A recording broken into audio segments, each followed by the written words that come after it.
All right. Hello and welcome. Thank you very much for tuning in. If this is the first time that you're watching the channel, my name is Araki, founder of Oscale. If you don't know anything about our business, we help customers get more leads, keep more customers, make more sales, and save a ton of time through fantastic things like automation. Now, what is today's topic? Today's topic is really simple. If you aren't automating your sales pipeline, you are leaving thousands and millions of dollars on the table. And I want to take you for a quick look behind the scenes and talk a little bit about why automation is such a powerful part of your business and how it can add much more margin to your bottom line in terms of what value can be added there. Okay, so let's talk a little bit about automation. What is automation? Automation is simply an action that can get done without you having to touch it. So, for example, when a lead arrives in your particular CRM, an automation for a text message can go out without you having to worry about it.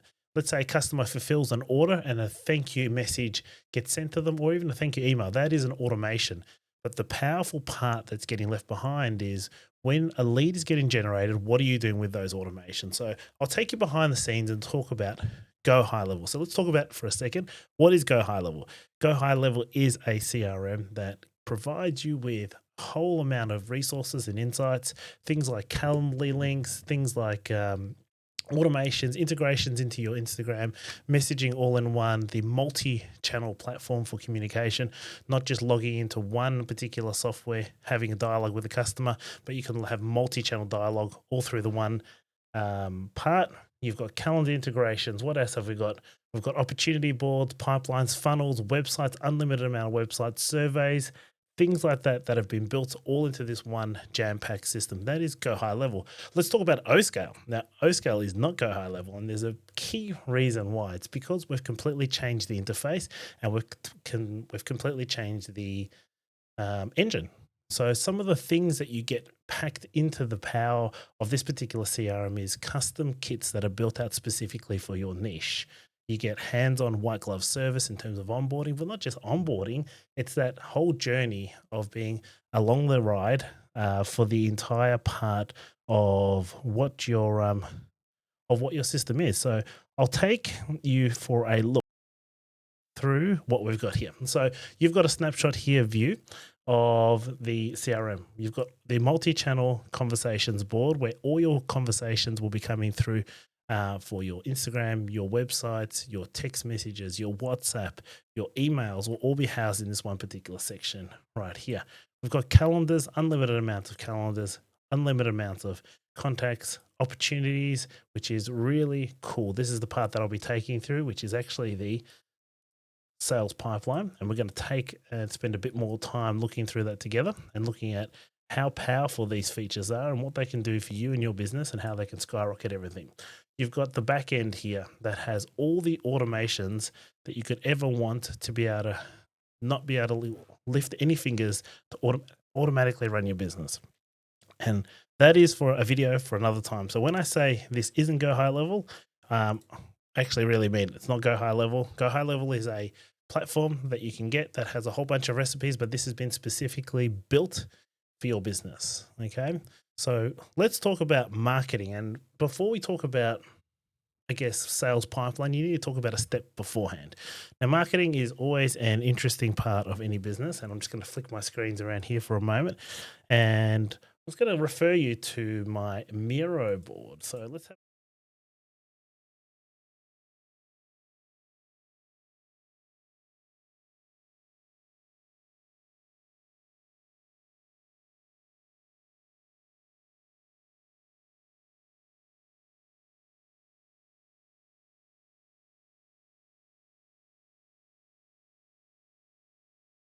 particular channels. You may choose to use them, but in essence, what it represents is a social media platform.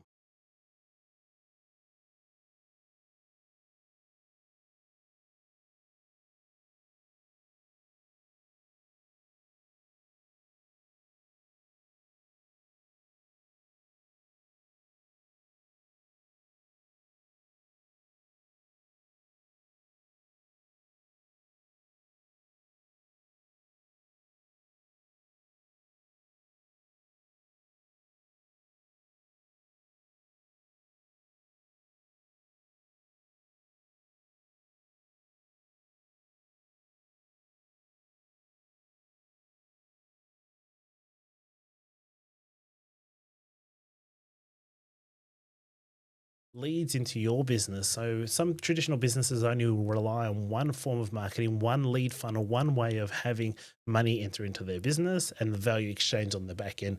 This here is just a holistic view so that you can understand very general marketing terms.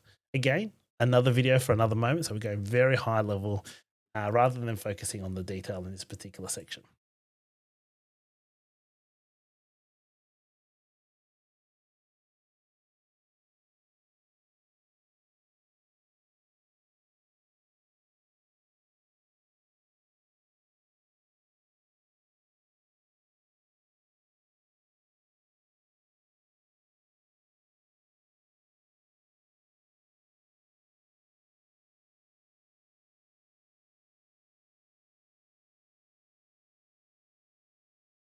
The reason why that's important is because it's a nice soft way of them entering into your ecosystem of value that you can provide. You may have earned their email address, for example, or maybe even a phone number and a name. And that's one small way that you can start engaging them by giving them a free item. Now, if you're on social media, you're probably aware that there's a lot of content out there at the moment where people are saying, comment this word below if you want access to my free insert here. That's actually a lead magnet strategy. Now, if you're not employing any of these strategies into your business,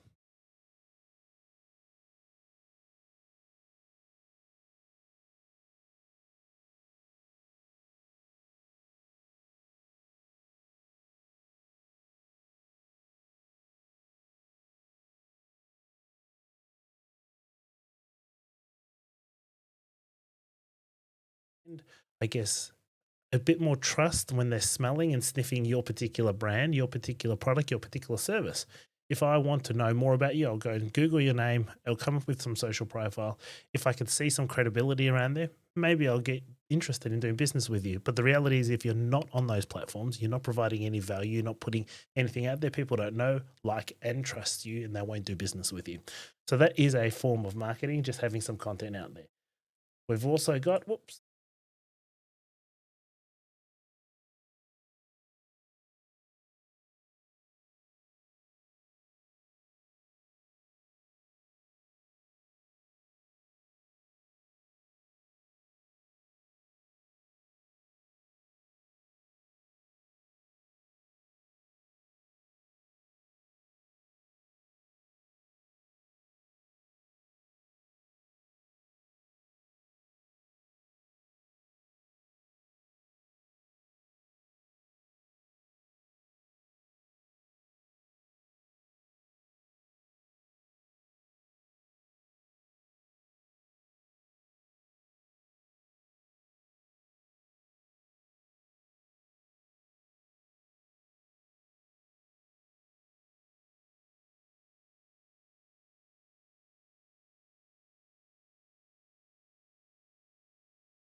get to the space now where you've got all these leads popping into your funnel. What do you do? Now, I want to show you the power of automation specifically related to the sales pipeline.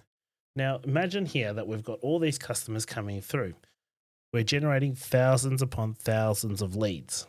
They land in your opt-in or new lead section. Either the opt-in is they've opted in to receive something from a lead magnet, or they're a brand new lead. They've jumped on your website because they've seen some of your marketing and they all land here. Now, by simply having these set up, you're actually allowing yourself to be in a space where you've got different stages and you know what to do. So, for example, if someone's opted in, they'll all land here. If they're a new lead, they all land here. What do you do when a new lead comes in? What do you do as a business owner when a new lead comes in? Of course, you want to call them. You want to get in touch with them as soon as possible. However, with this particular, when you have a team available to you and you've got people working for you, you can't always guarantee that they're getting contacted immediately on time. This is where the power of automation comes in. The power of automation allows you to, as soon as they hit this particular part of the pipeline or this one, have an automated text message, automated phone call go out to them. And as we continue to talk through this YouTube video, we can provide you with more value around how just the power of touching base with that particular customer before their competition does, before your competition does, can add so much more value. I mean, I was on the phone to somebody the other day. I was calling them. They said another competitor of ours, they're waiting on a phone call from them. And I jumped straight onto the call and just gave them a phone call. Now, imagine if you got 50 to 100 leads sitting there, all haven't been touched. What's the issue with that? Well, obviously, the issue is that they're going cold. Okay. As soon as they've been called, you can put an auto follow up in there. The auto follow up section means that they're going to be put into a stage now where they get a text message letting them know that potentially someone's been in contact with them. They're going to try and call them again later. Let's say you've presented to somebody, you've had a conversation with them, but you're waiting to call them back because they're busy. So that means you're in conversation with them. So now at a glance, you can start to see the true power of how this can actually work for you. You've got all these stages along the pipeline that you can have automations built into it. The automations means that it tightens up your communication so that all you need to do is spend time talking to them and then moving them to the next stage. As soon as you move them to the next stage, you've got parts of your business now that are just communicating, having dialogue with them, sending them out emails, adding value to them by way of, maybe newsletters, maybe just letting them know, hey, we missed you this afternoon. We're going to try again tomorrow in the morning. Meaning that customer thinks in the back of their head that, oh, hey, tomorrow morning, I'm going to get a phone call. So I might as well be available to take that particular call, increasing your chances of contact rates. So I don't need to sell you the value or even talk about the value behind just having a pipeline set up. Even as a business owner, having this particular setup, it means now that you've got visibility, you're able to see some of the stages at which your leads are getting done. I think for business owners, mainly when you're having a bunch of leads come through, first problem is, are the leads getting contacted? Second problem is, the leads that are getting contacted, are they being worked through? Are they being given the right amount of service? Let's say someone's busy and they ask for a call back at 3 p.m. the next day. Is someone actually going to call them at 3 p.m. the next day? Our contacts or our leads that's coming through this fantastic marketing strategy that you've set up, are they getting contacted 3 or 4 times across the day just to make sure that you're trying to serve them in the best way possible? I mean, we're all business owners here if we're listening to this YouTube channel. The idea around getting a lead is to really figure out whether they want to actually go ahead with any services and whether you can actually help them. So you're not doing them a disservice by trying to contact them at all. You're just trying to, as we say in the industry, work the lead. So let's go back to share screen and we'll take a quick look at the next stage. So we've got in conversations. We've got people here that are sitting in the no response category. So the no response category means that we've tried multiple times over and over and over, and we haven't been able to get in contact with them. So what happens with those leads? If they're non-responsive, we can move them on to what's called another campaign, which is just to try and re-warm up those campaigns or re-warm up those leads and make sure that we're offering as much value back to them as possible. Remember, the end goal for these particular leads is getting a yes or a no from them. And us trying to contact them is never an issue. We just don't know as business owners if anyone's actually calling them. And then if we look back at the screen now, the last part is the not qualified. So for the customers that haven't been qualified, this is so powerful. You can then move them on to another sequence of maybe value where you're trying to have dialogue with them and maybe giving them newsletters, maybe offering them some lead magnets, trying to get them back into your ecosystem for conversation. So I was glad I could share that with you. I'm just going to quickly revert back to my notes to make sure that I've covered off everything that I needed to for you. Some real case users, some final thoughts. I guess I'll go through final thoughts, which is always good. So final thoughts on this particular part is, and maybe a recap as well. Final thoughts are, if you haven't got a marketing strategy in place to get leads into your business, have a look at the earlier parts of this video and think about the 4 different ways in which we attract leads into our business. Once you do attract leads, have a think about automations. If you're not harnessing the true power of automation, you're doing the stuff that's taking away time that you can work on the business. You'd rather be spending time closing sales rather than chasing up people to figure out if they want to say yes or no. So I hope this video is of value to you. Thank you very much for watching. If you did want to like and subscribe, that would be fantastic. And I'll see you in the next one.